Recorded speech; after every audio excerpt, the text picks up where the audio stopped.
Session is called to order. May we request the security to please close the door of the session hall. And may we request Sheikh Ibrahim Ali to lead us in the invocation.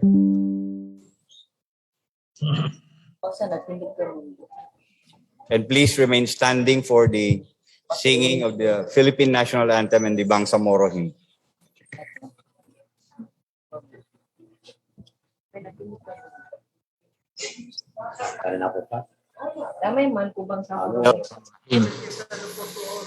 Alhamdulillahi Rabbil Alamin Ar-Rahmanur Rahim Maliki Yawmiddin Iyyaka na'budu wa iyyaka nasta'in Ihdinas siratal mustaqim Siratal ladzina an'amta 'alaihim ghairil maghdubi 'alaihim waladdallin amin. Allah fiqna Allah lima tuhibbu wa tarda. Allahumma arinal haqqa haqqan warzuqna ittiba'ah wa arinal batila batilan warzuqna ijtinaba ya Allah.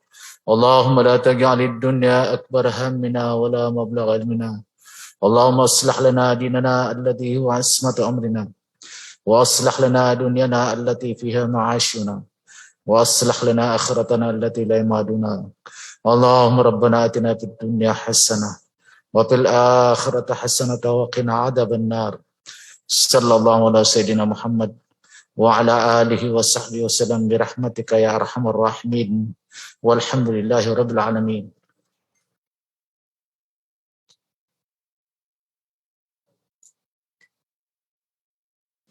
Mga kababayan, ang pambansang awit ng Pilipinas.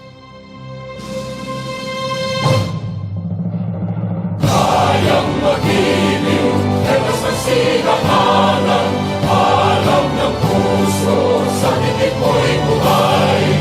Upang hinirang, kuya ka ng magiting, sa manlulupin, di ka pasisigil, sa nagagang tutok sa simoy at sa langit ng bangaw, ay hinatang tulakawin sa pagkayang minamahal, ang istak ng matawad mo'y tagumpay na nag-iingin, ang bituin at araw niya kailan pa may di magtitingin, lumagang araw ng walhagin pagsinta, muli langit sa piling ko. Ang hinigaya na pagkay mga amin, at mamatay ng dahil sa'yo.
The Secretariat, please proceed with the roll call.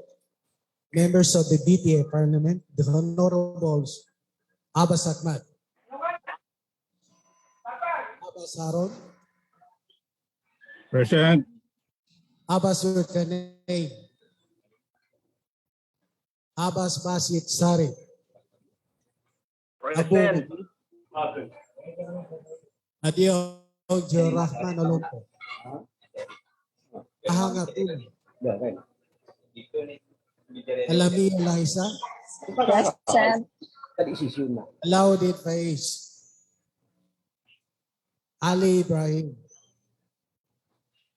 Ali Ilhanon Jr., Ali Edi Mapad, Ali El Cesar, Present. Amboloto Suarto, Ampatuan Baintan, Anayatin Susana, Asmawel Muslima, Balidong Ali Pangalian, Bara Hamid Aminuddin, Basman Anna Tarhata, Burahan Abraham, Kandaw Bay Maleha, Dandamon Latif Maysara, Present. Diamla Musa, Dipatuan Saprula, Ibrahim Ahod, Ismail Haji Abdullah Jis, Present. Gayak Abdullah, Present. Vera Edward, Hasim Abdullah, Present. Hasan Atibil, Present. Iqbal Moger, Ismail Rasul, Jajuri Raisa, Present. Jakilan Muslimin, Present. Jikiri Al-Baki, Karon Bainon, Present. Lidasan Datu Muslimi, Loong Don Mustafa, Hello, good afternoon. Lorena Jose Ribani, Makako Abdul Rauf,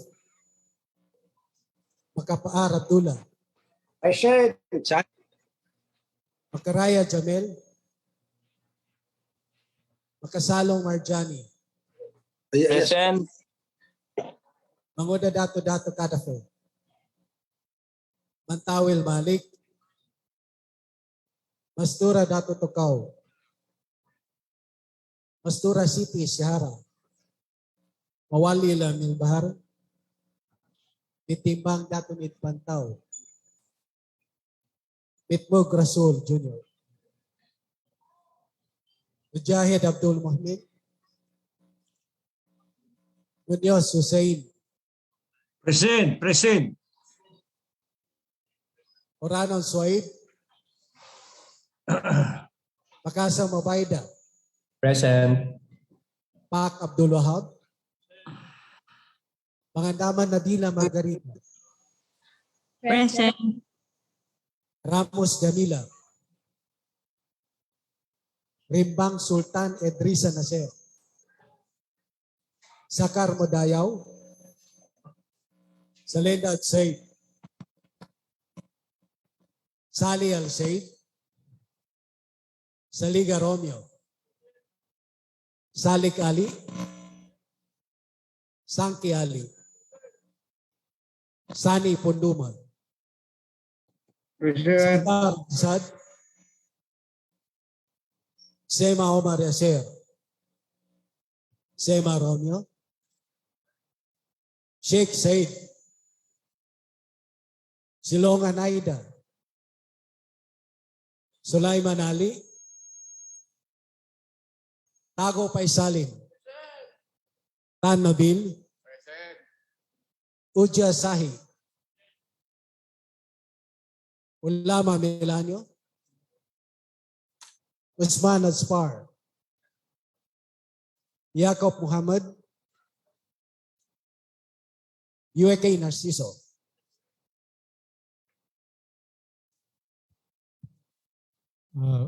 Mr. Speaker, 23 members of the Parliament inside the plenary hall, and 27 members joining via Zoom, for a total of 50 members of this August Parliament responded to the call.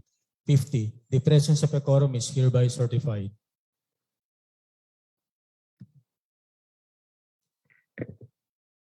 With the presence of 50 members of the Bangsamoro Transition Authority, both physically and in the Zoom, and with the certification of the Secretariat, we declare that there is quorum for today's session. Majority Floor Leader. Bismillahirrahmanirrahim. Honorable Speaker of the Bangsamoro Transition Authority Parliament, Attorney Pangalian Balindo, Honorable Deputy Speaker, Presiding Officer, Attorney Omar Seba, Honorable Deputy Speakers of the Parliament who are physically present today, Honorable Deputy Speaker, Attorney Nabil Tan, Honorable members of the Bangsamoro Transition Parliament, members of the Secretariat, friends, visitors, Assalamualaikum warahmatullahi wabarakatuh. Mr. Speaker, we are now on item number 6, reading and approval of journal of the previous session.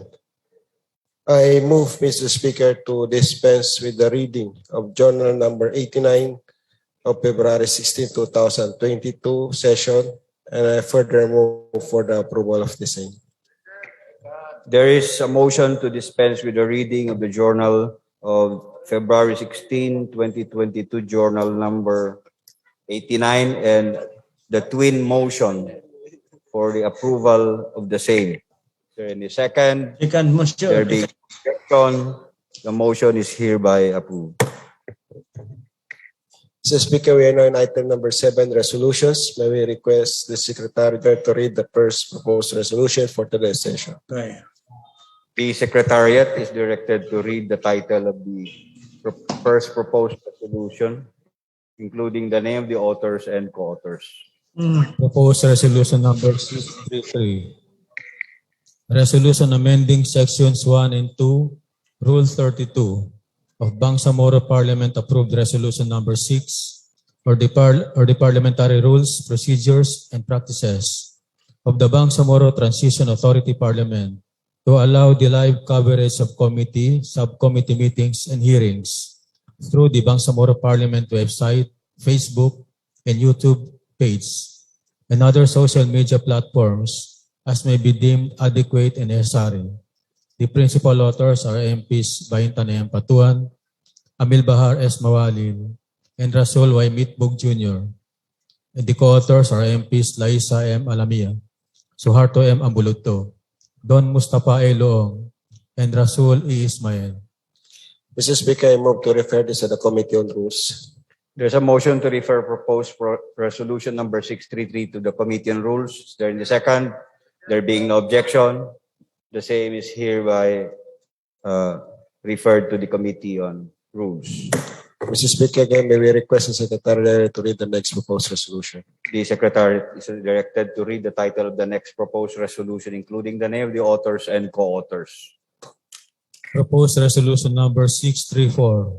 Resolution calling on the government of the day, the Bangsamoro Transition Authority supports offices and other concerned office to establish other information and communication technology systems to strengthen the information feedback mechanisms between the Bangsamoro government and its constituents.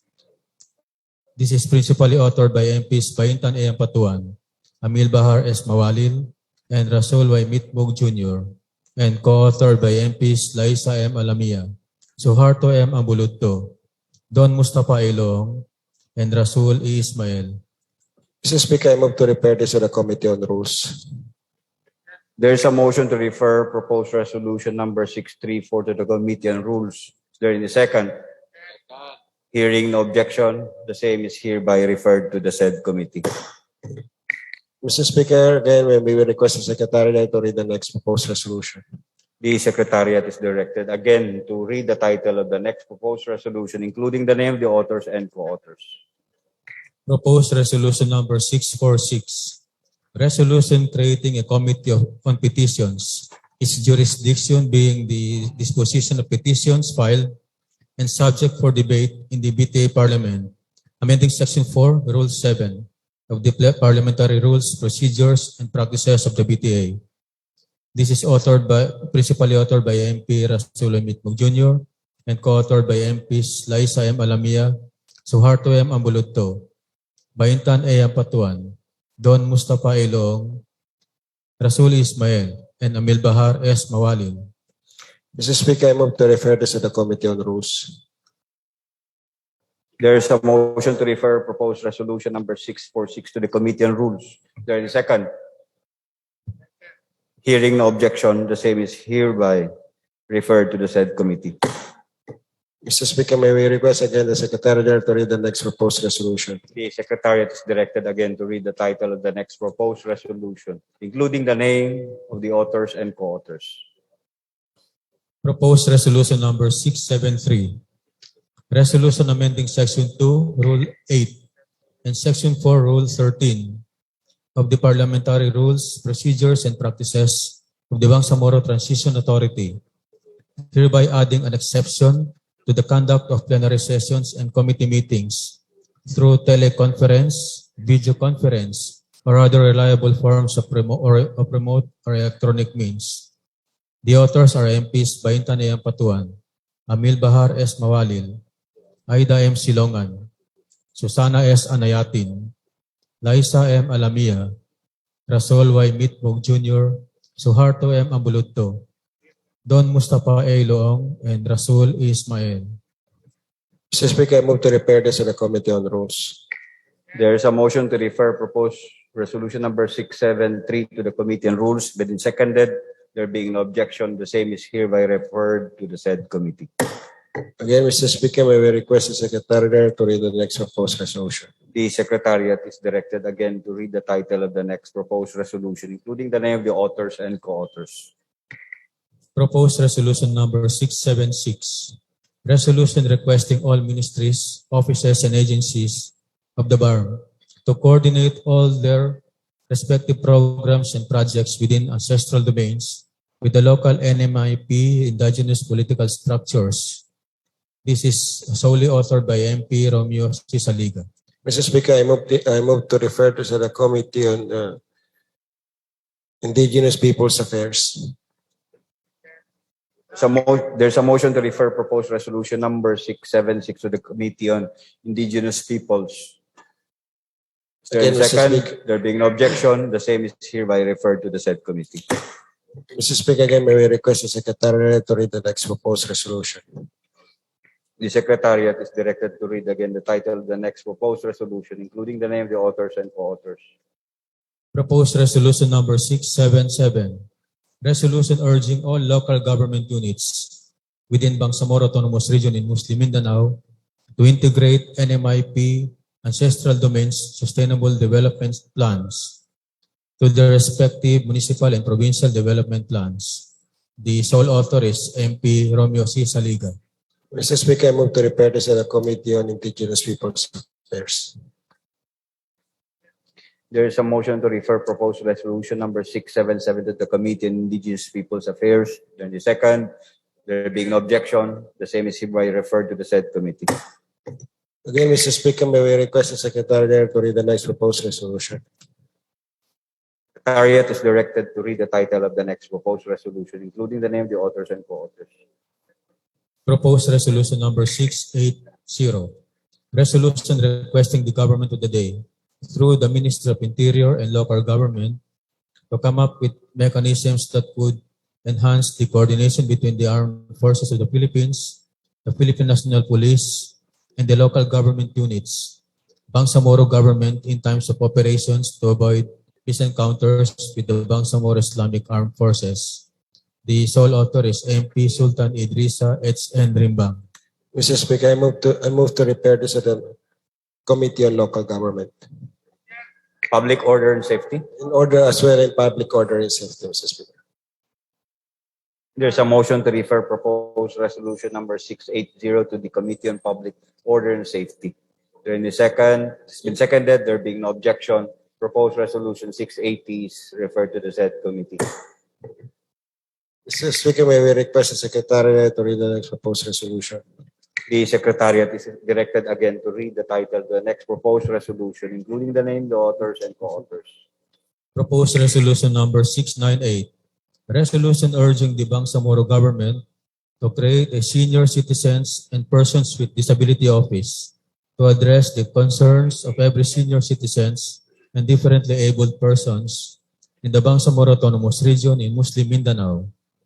The authors are MPs Narciso C. Uike, Lanang T. Ali Jr., Edward Yugera, Abdul Rauf A. Makakua, Omar Yasser C. Sema, Nabil A. Tan, Susana S. Anayatin, Eddie M. Ali, Ahmad I. Abbas, Atspar H. Usman, Aida M. Silongan, Said Z. Salindab, Abdul Wahab M. Pak, and Sahi S. Uja.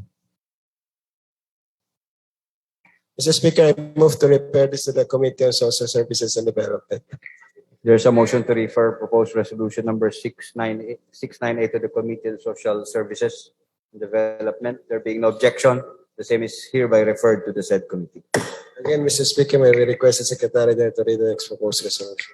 The Secretariat is directed again to read the title of the next proposed resolution, including the name of the authors and co-authors. Proposed Resolution Number 699. Resolution urging the Minister of Health and Minister of Public Works to rehabilitate and repair selected priority barangay health centers situated at Bangsamoro Autonomous Region in Muslim Mindanao. The authors are MPs Narciso C. Uike, Lanang T. Ali Jr., Edward U. Guerra, Abdul Rauf A. Makakua, Omar Yasser C. Sema, Nabil A. Tan, Susana S. Anayatin, Eddie M. Ali, Ibrahim D. Ali, Ahmad I. Abbas, Atspar H. Usman, Aida M. Silongan, Said Z. Salindab, Abdul Wahab M. Pak, and Sahi S. Uja. Mr. Speaker, I move to refer this to the Committee on Health and the Committee on Public Works. There is a motion to refer proposed resolution number 699. The Committee on Health. Yes, Committee on Health and Committee on Public Works. Yeah, there is a motion to refer proposed resolution number 699 to the Committee on Health, Committee on Finance, and to the Committee on Public Works. There in a second.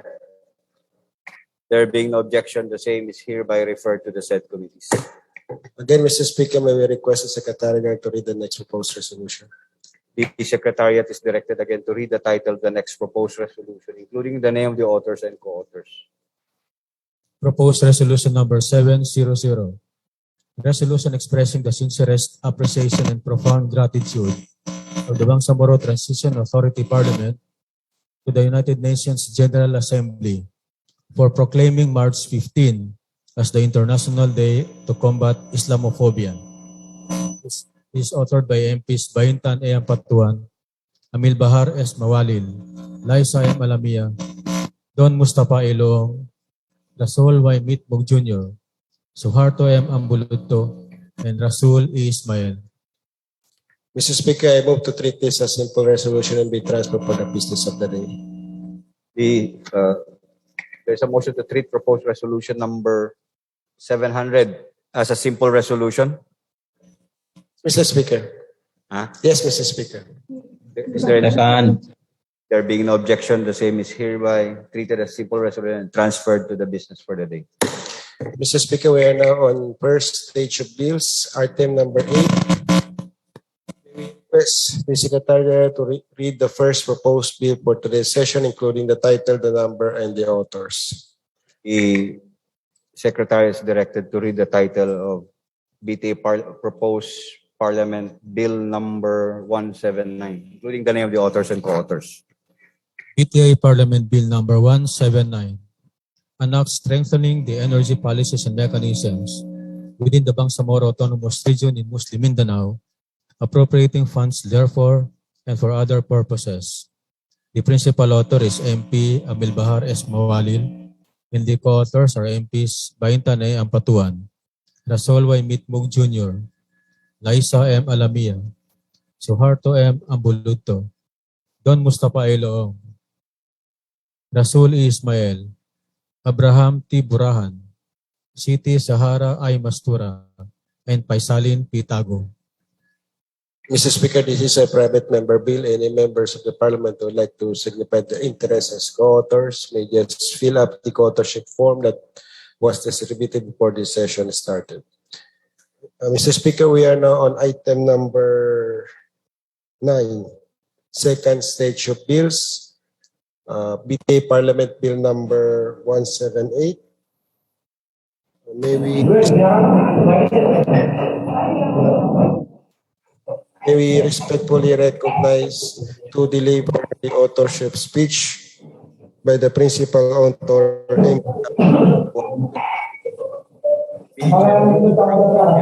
Tawi-tawi, sir.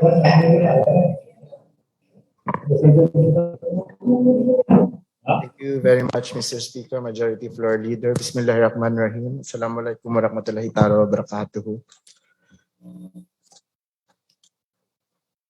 Fellow members of this Parliament, our guests at the across the hall, Mr. Speaker, economical, dependable, and environmentally safe. Renewable energy is often referred to as clean energy, as they are sourced naturally and constantly replenished. One that we know of among the many alternatives is solar energy.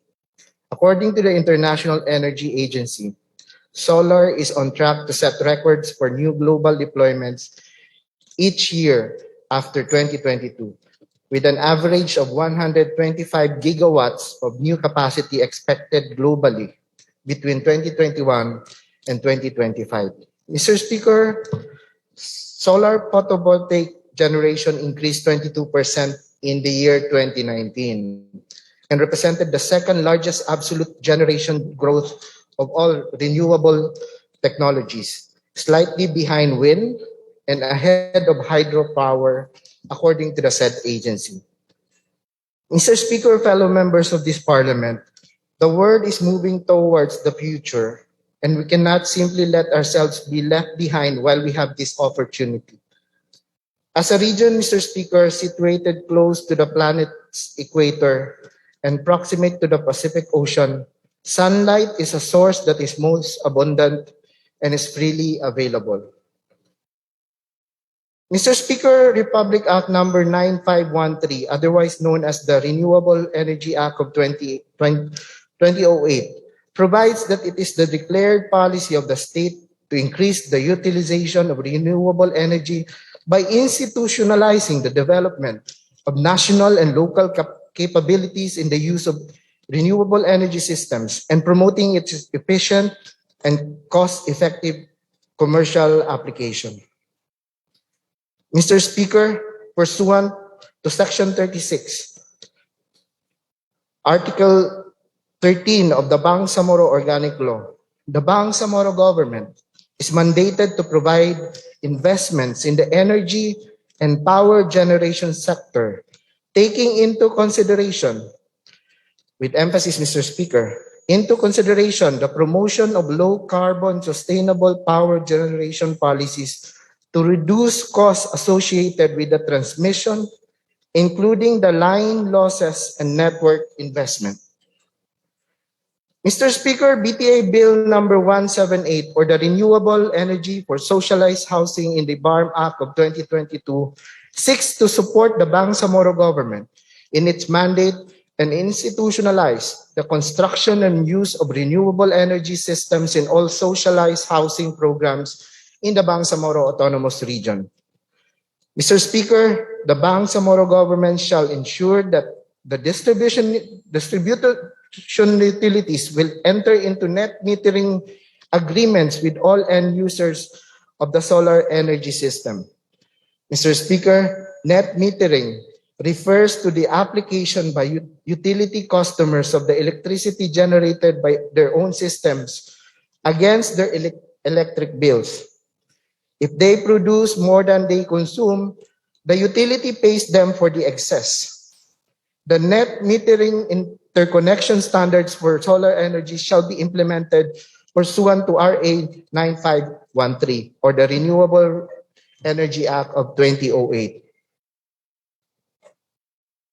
Mr. Speaker, the Office of the Chief Minister, with its Kapianan program, the MHSD's Housing and Human Settlement Development Program, the MILG's Public Order and Safety Services, all of which earmark funds for the construction of socialized housing across the region. These programs, Mr. Speaker, speak of the scale of construction in the upcoming months in providing socialized housing. It also represents, Mr. Speaker, the scale of opportunity for us to promote and develop the use of renewable energy in the region. Mr. Speaker, it is now absolutely vital that we optimize our use of sustainable and renewable energy sources. We have to address the problems of global warming, health effects, and sustainability of fossil fuel dependency. Mr.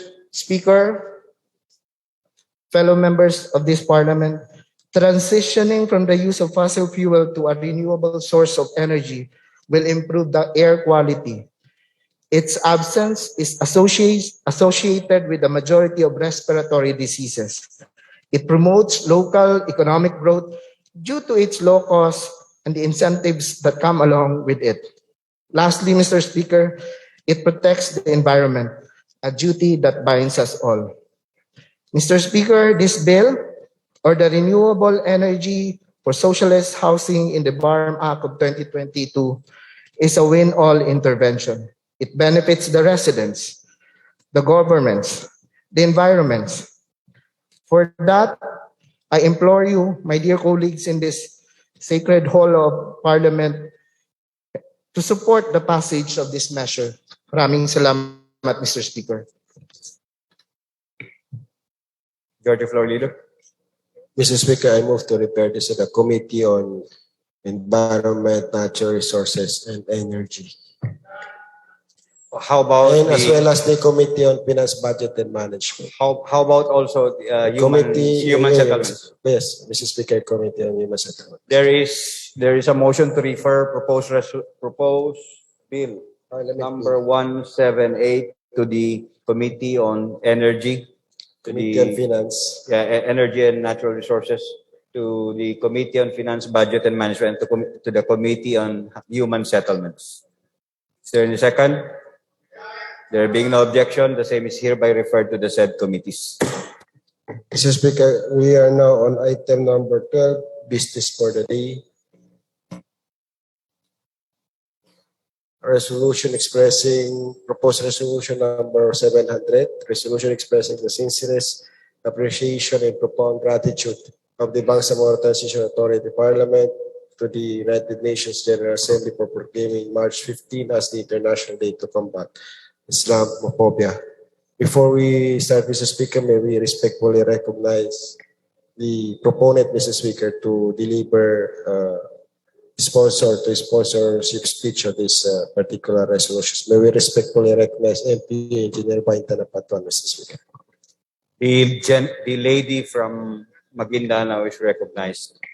Thank you very much, Mr. Speaker. Bismillahirrahmanirrahim. Assalamualaikum warahmatullahi ta'ala wabarakatuh. Mr. Speaker, respected colleagues in this Parliament, I have the honor to present on the floor the proposed resolution number 700, expressing the sincerest appreciation and profound gratitude of the Bangsamoro Transition Authority Parliament to the United Nations General Assembly for proclaiming March 15 as the International Day to Combat Islamophobia. Mr. Speaker, the United Nations General Assembly on March 15 of this year has adopted by consensus a resolution declaring the same date as International Day to Combat Islamophobia. The resolution was introduced by Pakistan on behalf of the Organization of Islamic Conference. March 15 marks the day when the gunman entered two mosques in Christchurch, New Zealand, killing 51 worshippers and wounding 40 others in terror attack. The Philippine Constitution and the Bangsamoro Organic Law support and promote free exercise of religion.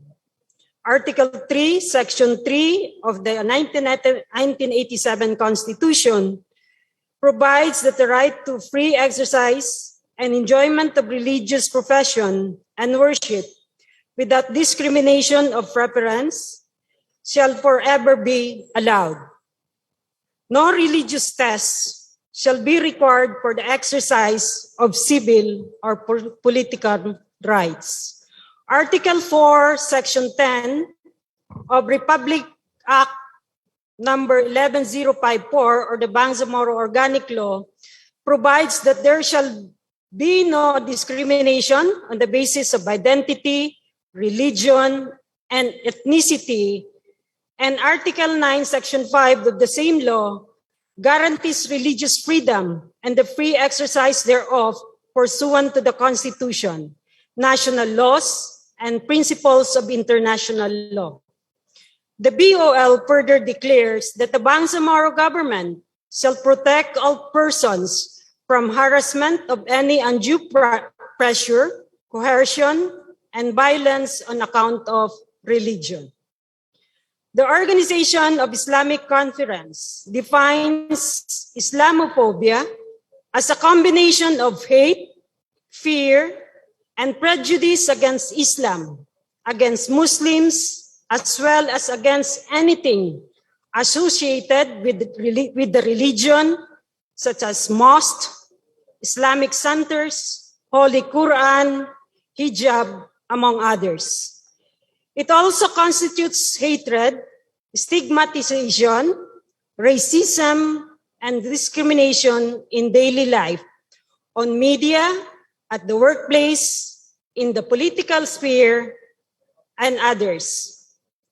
It rests in the mind and it reflects in the attitude and could be manifested through violent actions, such as burning of mosques, vandalizing properties, abusing women, wearing scarf, or insulting prophet or sacred symbols of Islam.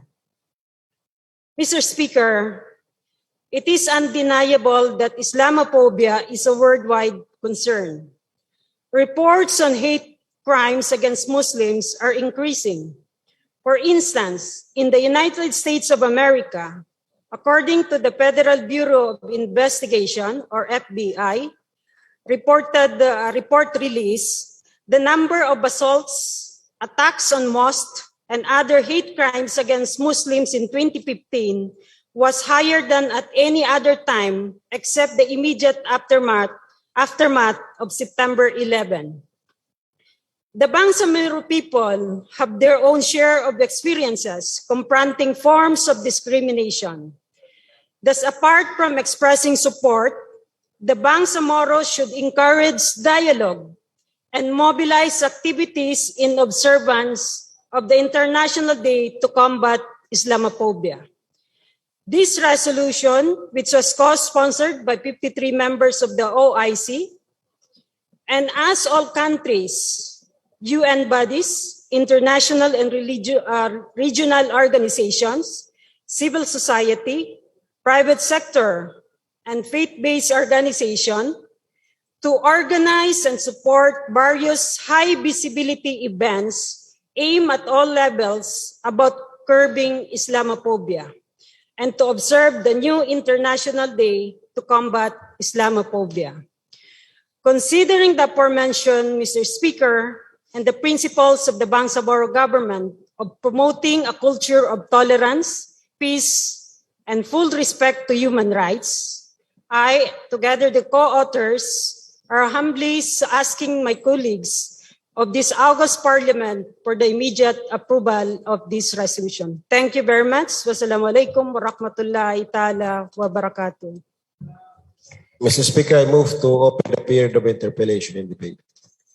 There's a motion to open the period of interpellation debates. Third and second. There being no objection, the same is hereby open right now. Mr. Yeah. Speaker, may we respectfully recognize MP Paisalin Tago to be followed by MP Attorney Jose Lorena, Mr. Speaker. MP Paisalin Tago is recognized. Thank you very much, Mr. Speaker. Will the woman from Maguindanao yield to some clarificatory questions? Although I support this resolution, but I have some clarification, Mr. Speaker. Yes, Mr. Speaker. Thank you very much, Mr. Speaker. This resolution speaks of our appreciation and gratitude to the United Nations resolution, General Assembly resolutions against Islamophobia and sponsored by the Organization of Islamic Countries represented by the country of Pakistan. May I know from the sponsor, Mr. Speaker, if the Philippines is supporting the resolution? Mr. Speaker, as far as my readings is concerned, there was no mention about Philippines objecting on this resolution. And there's an assumption that it's part of those who support the resolution, Mr. Speaker. There's a presumption that they voted for the resolution, Mr. Speaker. Why the United Nations choose March 15 as the International Day to combat Islamophobia? Mr. Speaker, I don't know the backstory of this, but what I know, Mr. Speaker, is on that day, this resolution was presented before the UN General Assembly. And that was the day that it was adopted, Mr. Speaker. Because there must be the date might be significant because the date was stated in the resolution as the International Day. So, significant yata yung day. Yeah, Mr. Speaker, if I may, Mr. Speaker, and based on my readings, Mr. Speaker, it was the day when the terror attack was done in New Zealand, killing a number of people and wounded several people also. So, killing number of praying. If I remember it correctly, nabasa ko sa diaryo yan, yung nagsisimba ng mga Muslim, niratrat, pinatay sila. March 15, 2019, the Christchurch yes. attack. That is one instance of Islamophobia. Kaya particular ako sa day kasi there are several instances of Islamophobia happening not only in our country but the entire universe.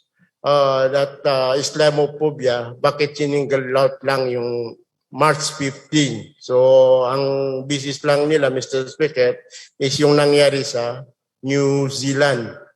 Yung New Zealand. So, because in the resolution, itatanong ko sana what is the meaning of Islamophobia kasi konti lang kalaman ko si Islamophobia but I read the resolution, define what is meant by Islamophobia and it's happening actually in our country. Hate, discrimination, fear. Pag nasa Luzon ka, even in Mindanao, pag nakita naka-hijab ka o naka-tablik ka o naka-tundong ka, may turban, there is something of hate or fear among the non-Muslim populace and we should educate them. Itong March 15, supposing we pass the resolution, ano ang pwede nating magawa dito sa Bangsamoro government na in order that the Islamophobia will not happen in our country? Anong pwedeng mga activities o mga gawain na pwede nating pagtuunan ng pasin dito sa Bangsamoro government? Mr. Speaker. Yes, Mr. Speaker. This is actually a very good development and it's an opportunity for our concerned ministries and offices to think of possible activities that would encourage dialogue and some exchange with promotional activities that would really encourage other religion to understand the Islam and other religion also, so that this kind of phobia will be eliminated, will be reduced if not eliminated, Mr. Speaker. That's all. Thank you very much for the sponsor. That's all, Mr. Speaker. And this representation signifies to be one of the co-author of this resolution, Mr. Speaker.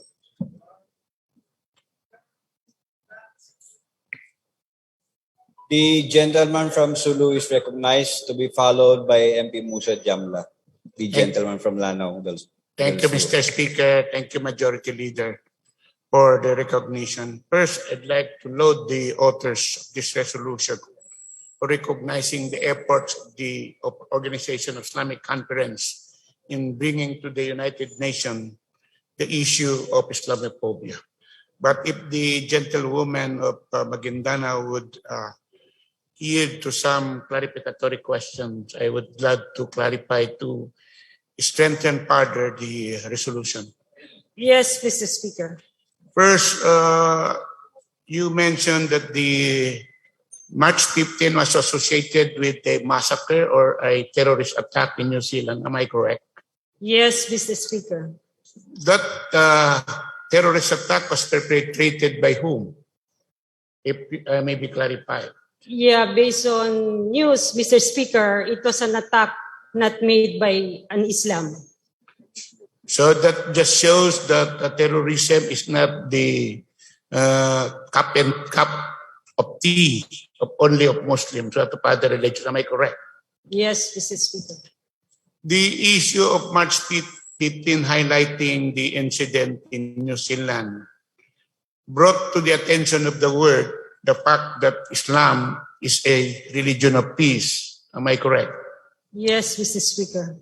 And that the Organization of Islamic Conference made it sure, if you know it correctly, made it sure that the timing of the resolution with the United Nations should be associated with this date. Am I correct? Yes, Mr. Speaker. Having said that, would you suggest that in order to further the significance of that resolution, the BARM through its ministry, particularly the Ministry of Peace, do strengthen not only da'wah for peace, addressing to other sector of our community first in the BARM, then perhaps to other religious faith in other communities outside of the BARM. Would you agree that we can have a program such as that?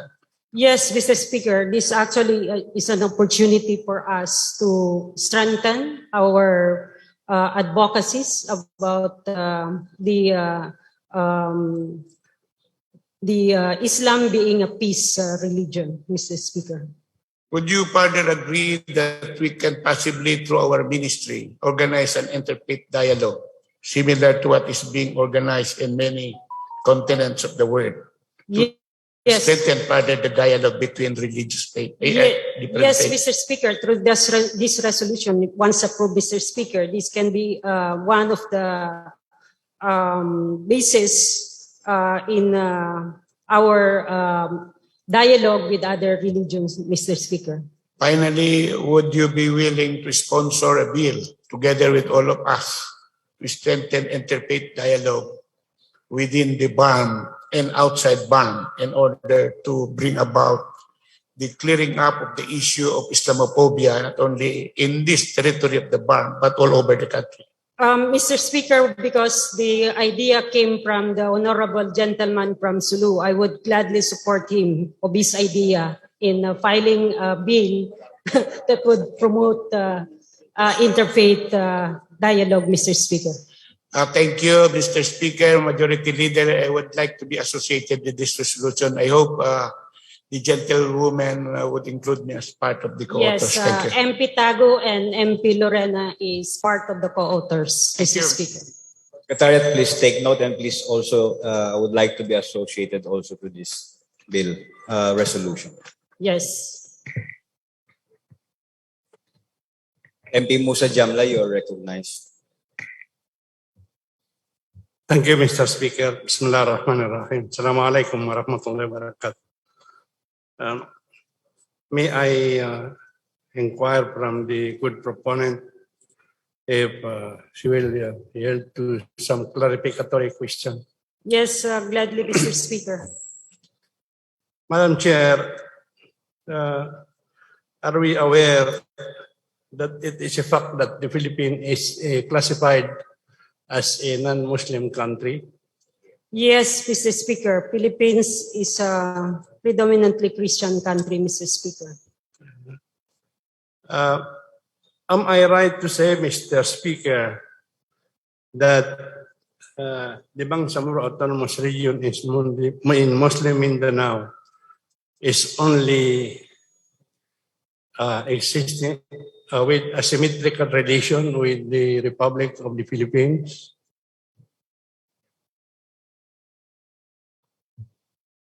Mr. Speaker, may I know what's the relevance of the question, Mr. Speaker, with the resolution, Mr. Speaker?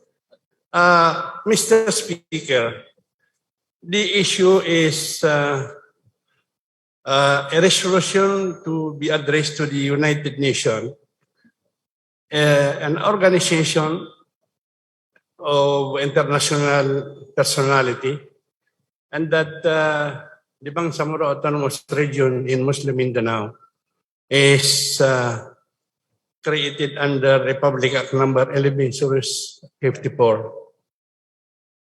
And we have not yet earned the personality as an international state. Am I right?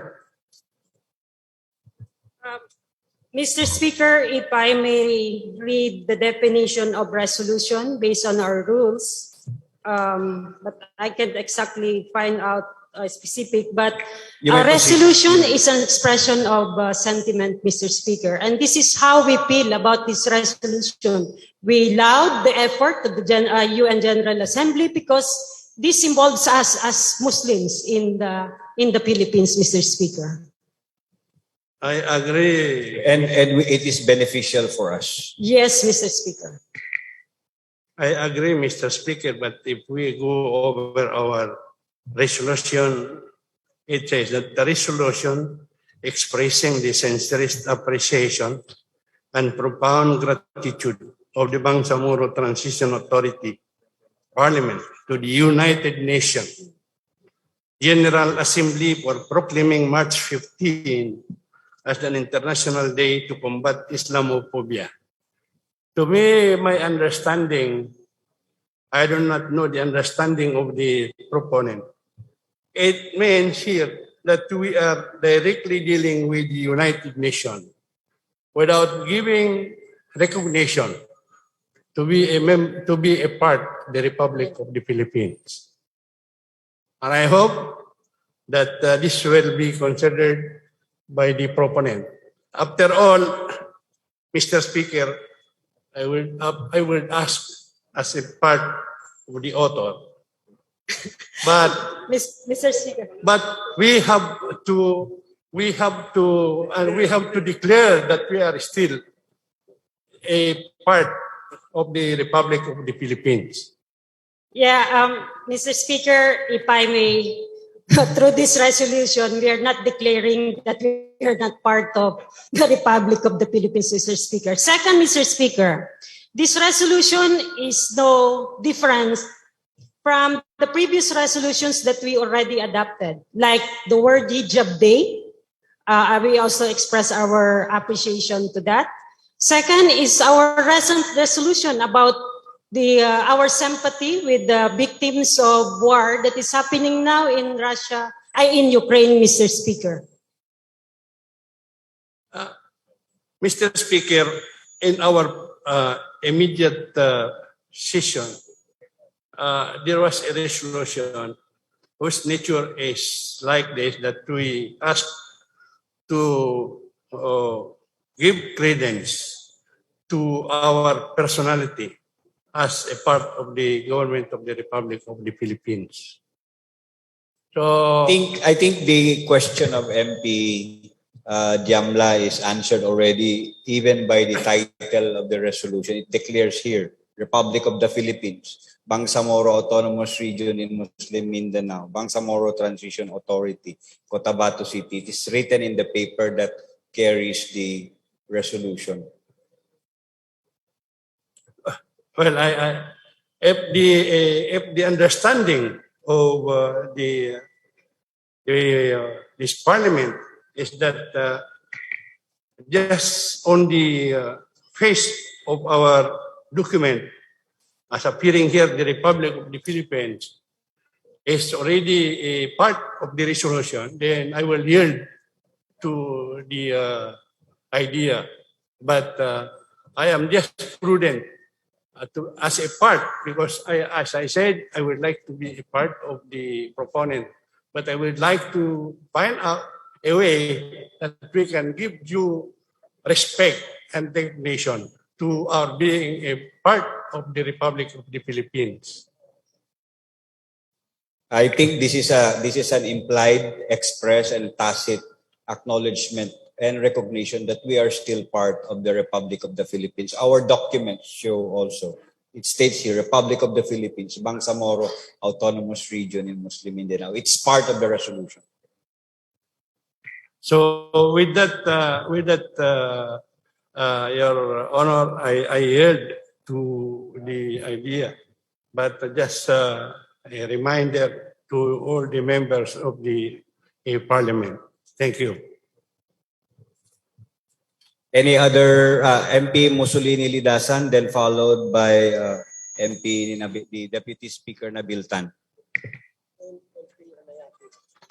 And MP Nayatin. Yeah, and MP Anayatin. Bismillahirrahmanirrahim. Assalamualaikum warahmatullahi ta'ala wabarakatuh. Mr. Speaker, good afternoon, and to all members of the Parliament. Would the gentle lady from Maguindanao allow me for some clarificatory questions? Yes, Mr. Speaker. All right, thank you. Mr. Speaker, I just have some initial knee-jerk reaction that sometimes when there are resolutions coming from the UN, and automatically we somehow react copying it or somehow duplicating it. With this resolution, it's very clear that its main goal is for interfaith dialogue and interreligious dialogue. Would the proponent agree with me that the word combat somehow does not fit in our objective of promoting interfaith or dialogue in this sense? Mr. Speaker, it really depends on the context, Mr. Speaker. But I know that this is word that was adopted by the General Assembly, and therefore this is acceptable to them, Mr. Speaker. But in the language of peace building, Mr. Speaker, we do away with negative words like combat, attack, and many others. But rather, but instead we promote positive words. But in this case, in their context, in the UN General Assembly, this is acceptable to them. Thank you, Mr. Speaker. Second point, Mr. Speaker, we've been into interreligious dialogue for more than 2 decades already, and one of the ways that we were able to help in the passage of the BBL was when we partnered with Christians or Catholic schools in promoting the Bangsamoro peace process.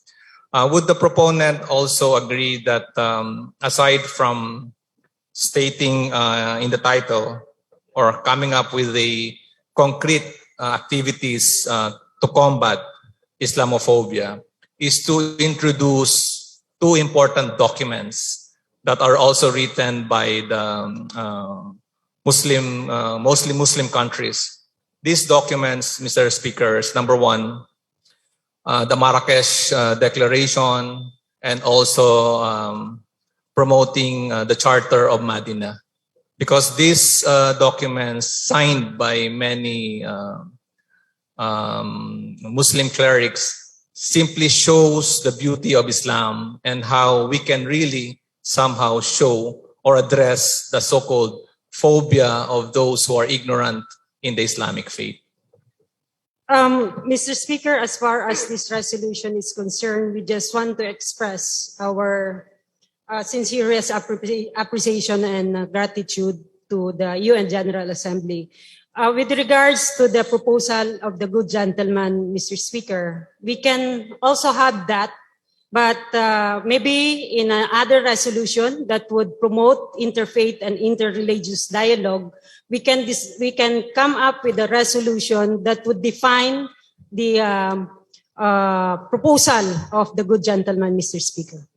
Thank you, Mr. Speaker. I have no further questions. I would like to signify my intent to be part of this resolution. Thank you. The Deputy Speaker, Nabil Tan, is recognized, followed by MP Susana Anayatin and the Sultan Rimbang and MP Eti Ali. I think we have substantially deliberated on this one.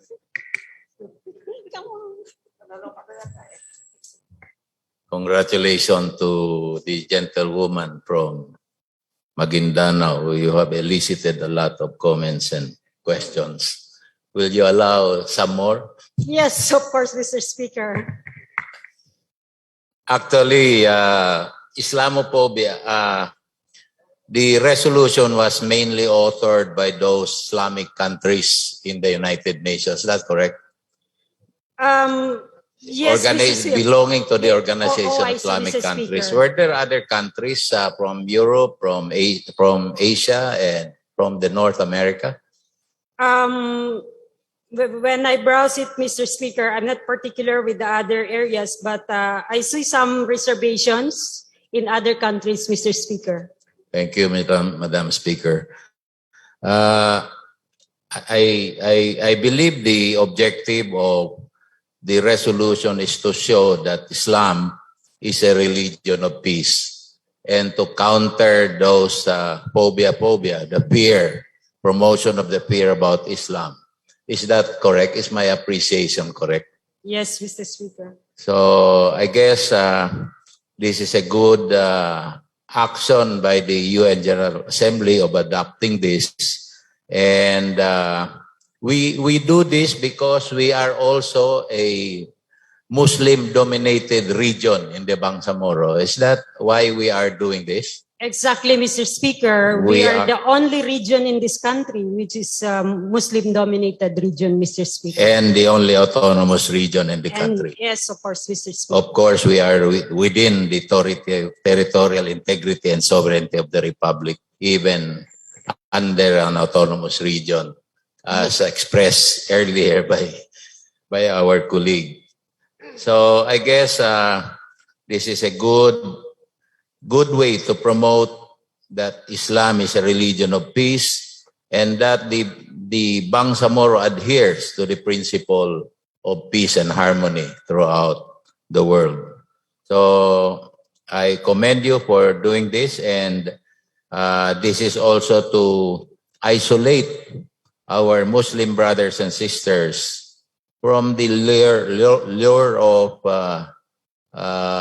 some terrorist organization and to show to the world that Islamophobia is a hoax, it's a bogey.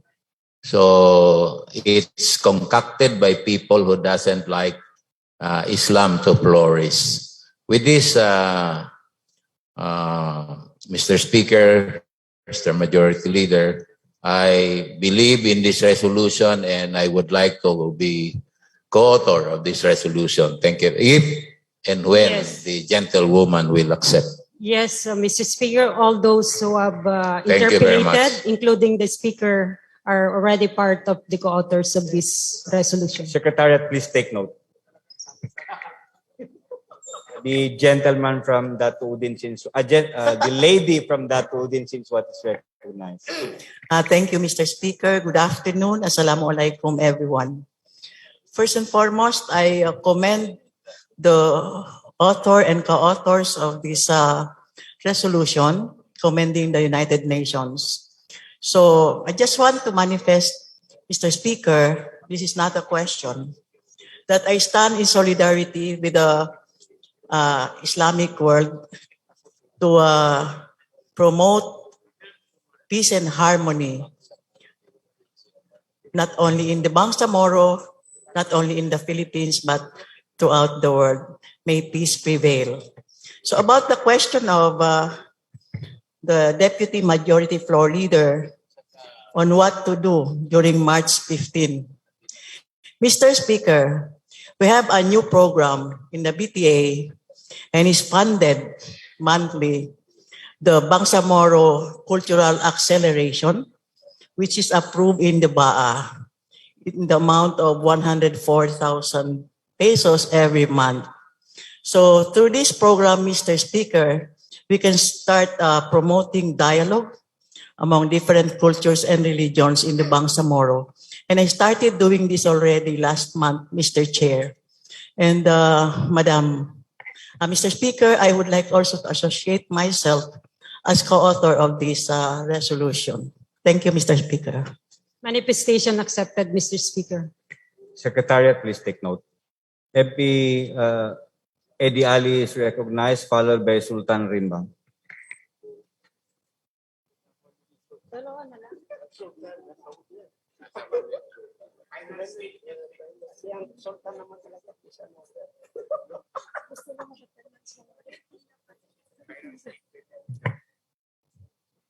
Thank you, Mr. Speaker. I just would like to ask our proponent, Mr. Speaker, if she allows me to ask some clarificatory questions. Yes, Mr. Speaker. Mr. Speaker, Islamophobia is coined because of violent incidents attributed to the Muslims. Do you agree, Mr. Speaker? Yes, Mr. Speaker, but I don't exactly know the origin of the word, Mr. Speaker.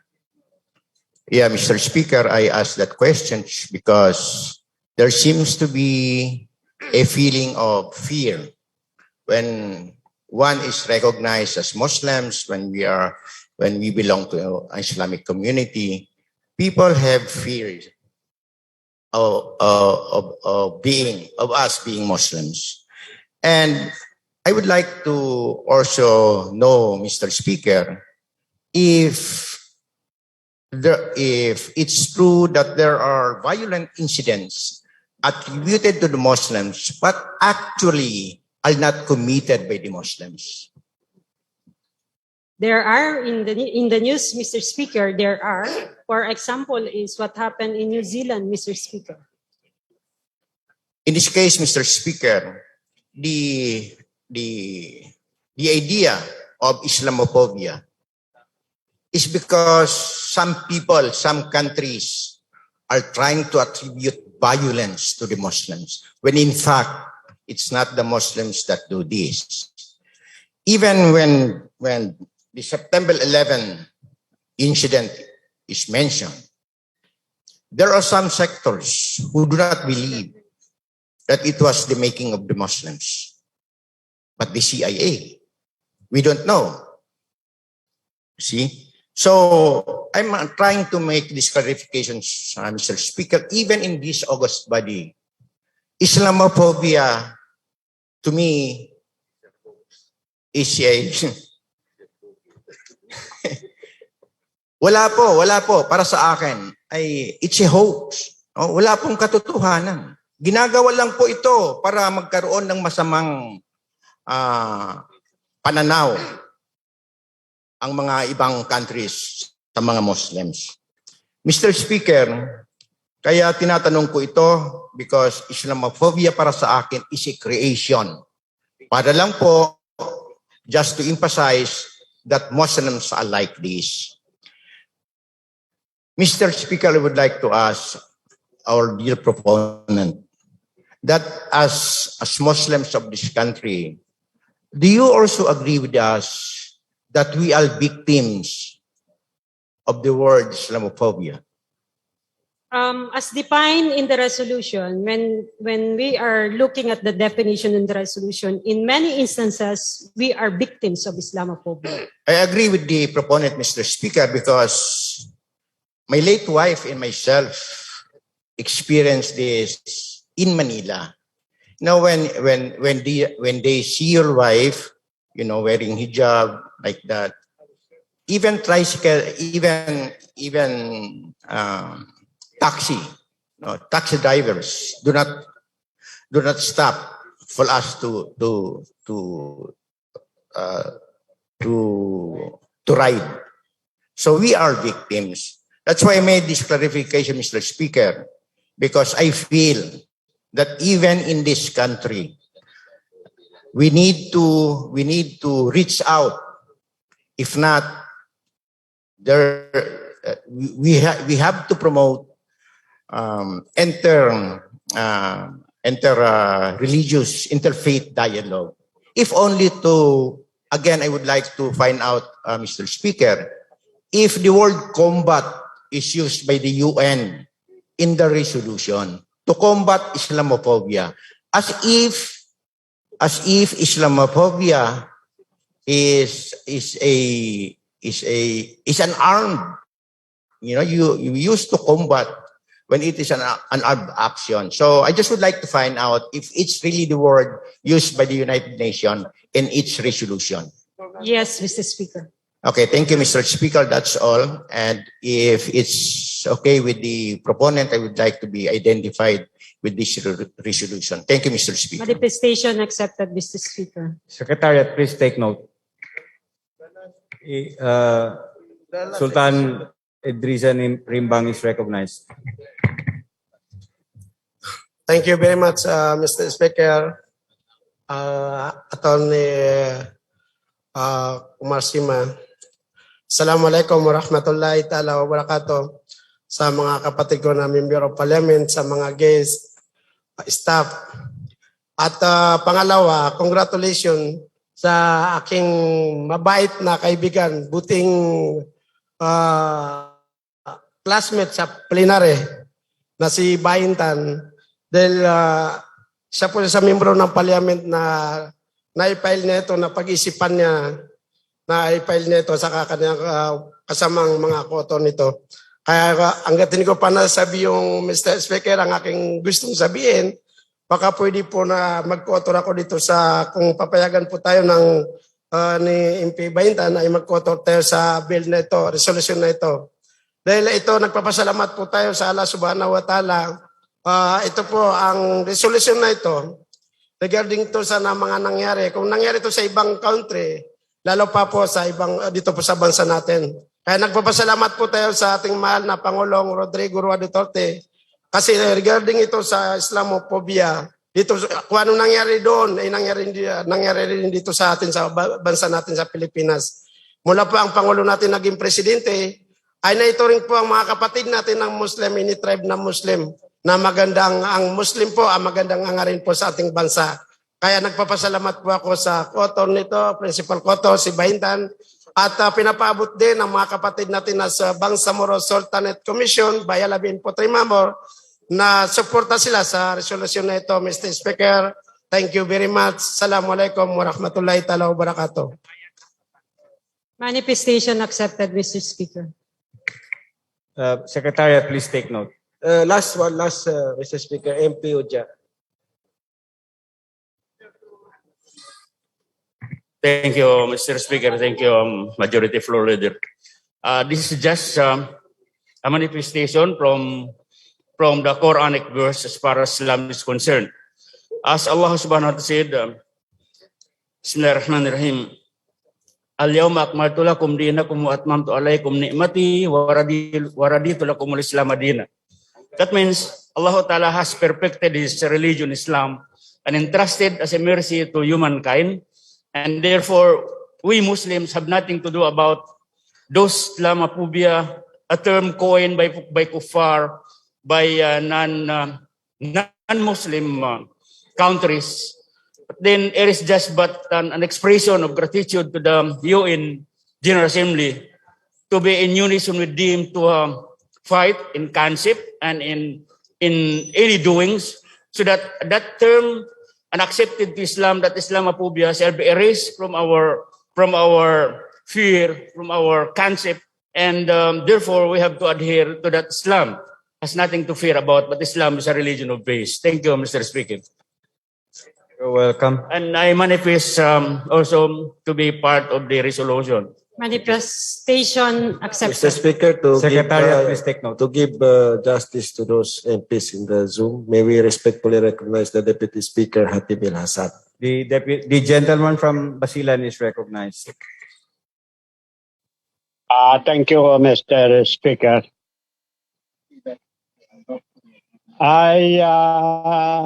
Sa period of amendment na ba tayo? O ano ang ano natin? Interpellation. Period of interpellation. Interpellation. Well, mag-manifest lang ako. Perhaps we can add one whereas. Ang whereas na ito, that the Moro National Liberation Front, which is a component party of the Bangsamoro Transition Authority, is an official observer of the Organization of Islamic Cooperation. Kaya ito yung one of the reasons kung bakit tayo mag-support yung resolution being adopted by the General Assembly of the United Nations. Ang MNLF is an observer of the Organization of Islamic Cooperation, which is a recognition of the Bangsamoro, by the international community of the Bangsamoro people. And at the same time, Mr. Chairman, Mr. Speaker, I'd like to be part of this resolution, being one of the co-authors. Thank you, Mr. Speaker. Manifestation accepted. With regards to the proposed amendment, it can be discussed during the period of amendment. As to the manifestation, Secretariat, please take note. Mr. Speaker, I move to close the period of interpellation in the meeting. There's a motion to terminate the period of interpellation. Debate has been seconded. Hearing no objection, it is hereby approved. Mr. Speaker, I move to open the period of amendment. There is now a motion to open the period of amendment. During the second, there being no objection, the same is hereby open. Mr. Speaker, may we respectfully recognize the Deputy Speaker, MP Hatim El Hassan. The Deputy Speaker, Hatim El Hassan, is recognized again for any proposed amendment, as he has stated previously. Thank you, Mr. Speaker. I'd like to move that my previous manifestation will be changed into move for amendment o kaya inclusion or addition another whereas that the Moro National Region is an observer of Organization of Islamic Cooperation. Kayo na lang magano ang wording kung how would could be tailored para makaano dito sa resolution natin. It would be hindi masyadong parang iano lang natin, but I think the idea is to mention that whereas the Moro National Liberation Front is conferred with an observer status in the Organization of Islamic Cooperation. Yes, if that should be whereas Moro National Liberation Front is a party in the Bangsamoro Transition Authority, is conferred with an observer status in the Organization of Islamic Cooperation.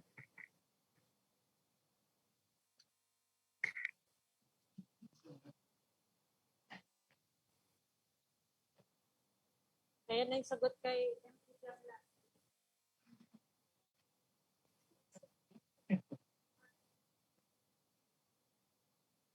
Server status per observer.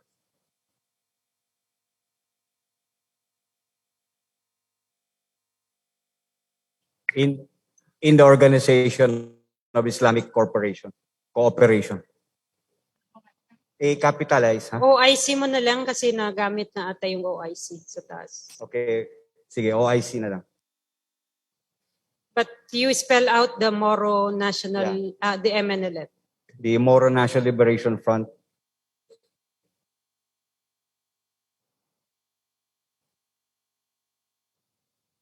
Conference, yeah. Pero Kama. Kama.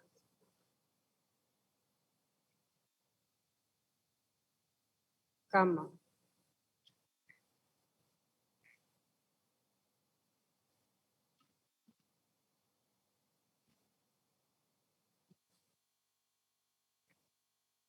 What is the pleasure of the proponent? Do you accept or refuse the amendment?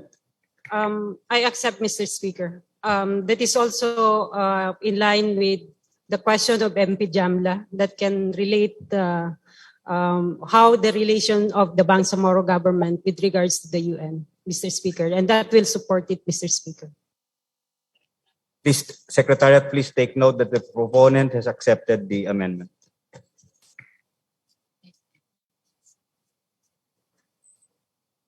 Majority Floor Leader? Mr. Speaker, I move to close the period of amendment. There is now a motion to terminate the period of amendment. It's been seconded. There being no objection, the same is hereby closed. Mr. Speaker, I move for the adoption and approval of proposed resolution number 700. Mr. Speaker. There's now a motion to, there is a motion for the approval and adoption of proposed resolution number 700. It's been seconded.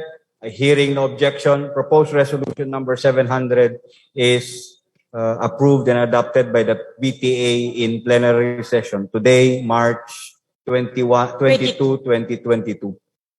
Congratulations. Thank you very proponent. much to all the interpellators. Thank you very much. Yes, Mr. Speaker, before we adjourn, we respectfully recognize MP Paisaling Tago for the other matters. The gentleman from Lanao del Sur is recognized for other matters. Thank you very much, Mr. Speaker. Only 2 points in the other matters because in 2 days we have a mandatory adjournment. Then we have a break of more than 1 month to give way to the observance of Ramadan. So my number 1 point, Mr. Speaker, is yung mga resolution and bills that was filed in the Parliament. There are plenty. Sa akin, marami, more than 10 resolution and 5 or 6 bills na hindi pa natitik up. And I implore all those committees that are handling it na matik up kasi baka maalis tayo dito sa June 30, hindi pa natin nakikita yung pinaghirapan natin na kung natik up sa committee hindi. So, yan, Mr. Speaker, with 1 minute suspension, yes. MP Tago, I'll come down. Bakit ka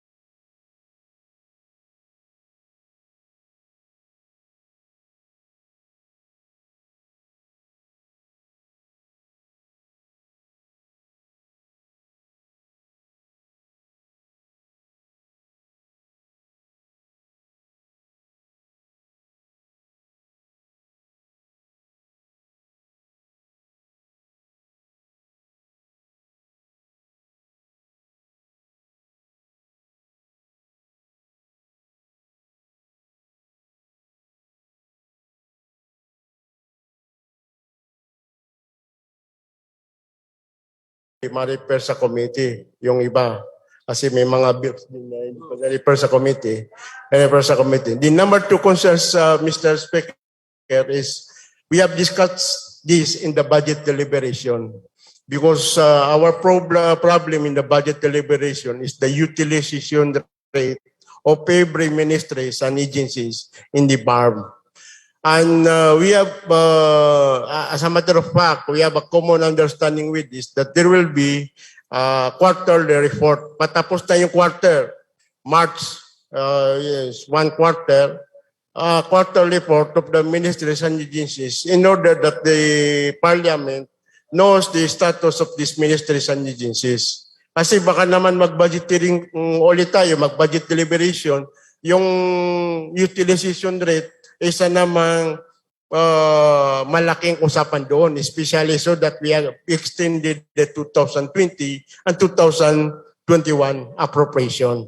So we have to reiterate this, Mr. Speaker, regarding this quarterly report as part of the oversight of the Bangsamoro Transition Authority. That's all. Thank you, Mr. Speaker and Majority Floor Leader. The gentleman from Lanao del Sur is recognized, and Attorney MP Rasol Mitmo. In line, Mr. Speaker, with MP Tagos, Deputy Majority Floor Leader Tagos query, we would like to have maybe an inventory of the resolutions and the bills so that we will be all appraised as to the status of these bills and resolutions. Maybe before the Siniday, the Secretariat can provide us an inventory where these bills and resolutions are lodged at and what is the status. The Secretariat, please address the query of MP Mitmog as soon as possible. Yes, the gentleman from Tawi-Tawi, you're recognized. Mr. Speaker, thank you. This is not to preempt the resolution of the good Deputy Speaker, but I hope that the discussion about the still the resumption of the committee activities during Siniday include also the conversation about if they are also allowed to conduct consultation on bills that are referred to them. That is just my manifestation, and I hope that we can take this up during the deliberation of your resolution, Mr. Speaker. Thank you. I think that can be addressed tomorrow when the Majority Floor Leader finally decides to bring to the plenary the proposed resolution. Thank you, Mr. Speaker. Any other matter? MP Ali Sangki, you are recognized. Thank you very much, Mr. Speaker. This is corollary to the observation of some of the honorable members of this august body about so many pending bills that were already submitted by them. And likewise, I myself have also submitted some bills which up to now have not been taken properly by the appropriate committee that we look into it. Like, for instance, I filed a very important bill, the Gawas and Mars Management Commission Act of 2021. I filed this, and up to now I have not been informed of what is the status. Another thing is that proposal that I have submitted about the potential of tawi-tawi, where I put up the idea of putting an export zone authority, a corresponding very lengthy explanation on how we can develop the Bangsamoro territory, have been submitted by this representation, and up to now, I have not been informed of what is status. What are we going to do? Have you written to the chair of the committee to which your proposed bill has been referred This, to? I am submitting this to the august body because I have that apprehension that because there are We will ask the Secretariat to update you on the status of your proposed bill. Mr. Speaker, I am raising this concern because it's Ramadan time, and the following events also is about election. And considering that I belong to a family involved in politics, I have been branded as somebody siding with anybody. And that affects our performance here. And we are being watched by our constituents. What have we done? What have we performed? Duly noted, MP Ali Sangki. And that's why I'm saying this to the august body. Yeah, we will Let us direct the Secretariat to inform you or update you as to the status May I ask of your the Speaker pending bill. and to really help me look into the status of the very important bill as far as I'm concerned that will help the Bangsamoro government and its territory develop as we have conceived and as we have dreamed for a better, prosperous, progressive Bangsamoro homeland. Inshallah, duly noted, MP Ali Sangki. Thank you very much, Mr. MP, the gentleman from Cotabato City is recognized.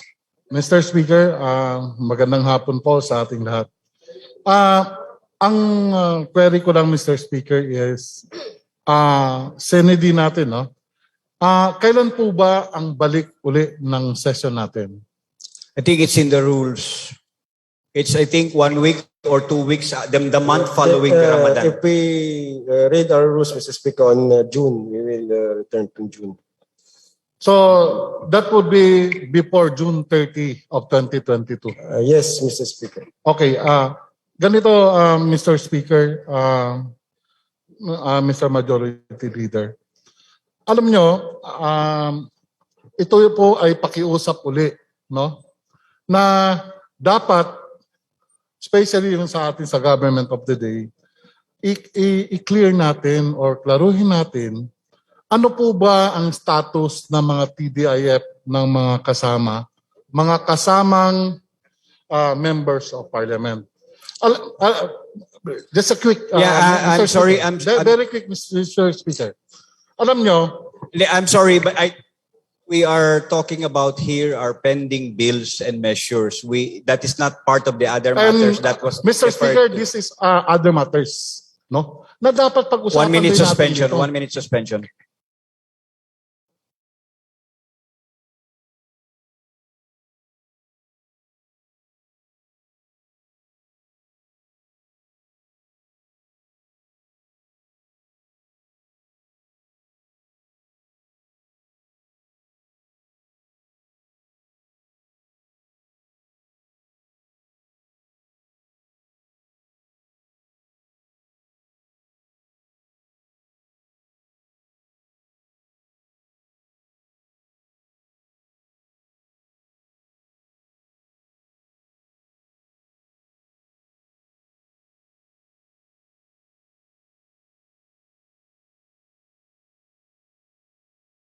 Na ma-discuss dito. For a while. Since Session resume. session resume. We'd like to manifest with the ng mga members ng mga kasama ko na i-clear natin ito once and for all. No? Because alam mo nyo, MP Rasul, can you please approach the majority floor leader before you speak what is in your mind right now? Kailangan it's not included in the other matters that was approved by majority floor leader. Mr. Speaker, the concern of MP Rasul Smile, can he point it out directly to the concerned ministry? He can visit the ministry's concerned to answer his query, Mr. Speaker. And no matter how he will speak in this plenary body, we cannot act on that, Mr. Speaker. That's my observation, Mr. Speaker. I hope you understand, MP Ras. Yes, tayo po naiintindihan natin yan. But, sino ba ang mas powerful? If you want, you can take tomorrow, you can take the floor tomorrow to express your collective privilege. You can speak on it tomorrow. But when you are inserting another matter, please secure the permission of the majority floor leader. Okay, I yield, Mr. Speaker. Is that related to the concern, the other matters of MP Tago, MP Sultan Idrisa Rimbang? Yes. Related siya? Related? Yes po, they are related po. All BTA Member of Parliament. Actually, buong Bangsamoro related na to po yung parang i-announce natin para sa kaalaman natin lahat, Mr. Speaker, Deputy Speaker. Ano yun? Pakiulit lang ho. Okay, Mr. Speaker, ito po yung i-announce po natin, Mr. Speaker, ay related po sa others matters sa pinag-usapan po natin, Mr. Speaker. Related po. Hindi ko ho naintindihan. I did not understand. Please repeat again. Okay, Mr. Speaker. Ang others matter po na inapprove po ni Majority Floor Leader, Atty. Lanang Ariel Jr., ay related po yung i-announce ko po. Sabihin ko po. Yes, he may proceed, Mr. Speaker. May proceed. Thank you very much, Mr. Speaker. Assalamualaikum again sa lahat na mga kasamang na membro ng Parliament, sa ating mga staff, guys. Mr. Speaker, sa 27 po o 28, kaarawan po na ating mahal na Pangulong Rodrigo Roa Duterte sa 28 po, ngayon March 28. So, regarding po doon sa mga nagawa na kabutihan, legacy po, na iiwan po sa atin ng ating mahal na Pangulo, like dito sa Bangsamoro, napa-autonomy po tayo, genuine autonomy, at tayo po na current CBT ay binigyan po ng pagkakataon ulit na mahal na Pangulo na may pagpatuloy po natin kung ano nasimulan po natin mahal na Pangulo. So, ang i-announce ko po, isa po tayo sa sponsor initiative po ng opisina po natin, Office of Imperial Bank. Lahat po tayo, BTA, membro ng Parliament. Ngayon 27 po, ayon po yung Thanksgiving Kanduri po nating Pangulong Rodrigo Roa Duterte. Dito po na-held sa Marawi City, sa Ayala Resort Hotel po sa Emisio. Inanyayan ko po ang lahat ng membro ng Parliament, 80 member ng BTA, sa panguna po na Interim Chief Minister Aud Balaw Ibrahim Murad, sa lahat po na Bangsamoro, o lahat po na national government, o sa local LDO, na yun po yung kanduri ng ating mahal na Pangulong Rodrigo Roa Duterte sa mga nagawa niya po na kabutihan sa ating bansa po. Kaya lahat po tayo, may invitation po, Mr. Speaker. Yun po ang announcement ko po. Magmahala lang po tayo. Tulad po nating Pangulo, palagi po niya sinasabi na lahat ng tribe, ipakita po natin sa taong bayan na nagmamahalan po tayo, magrespetuhan po tayo. Assalamualaikum warahmatullahi ta'ala wabarakatuh po. Walaikum salam. Yes, Duly Mr. noted, Speaker, Sultan. there being no other agenda in the order of business, I move to adjourn the session until tomorrow at 1:30 p.m. Session is adjourned until tomorrow at 1 o'clock p.m.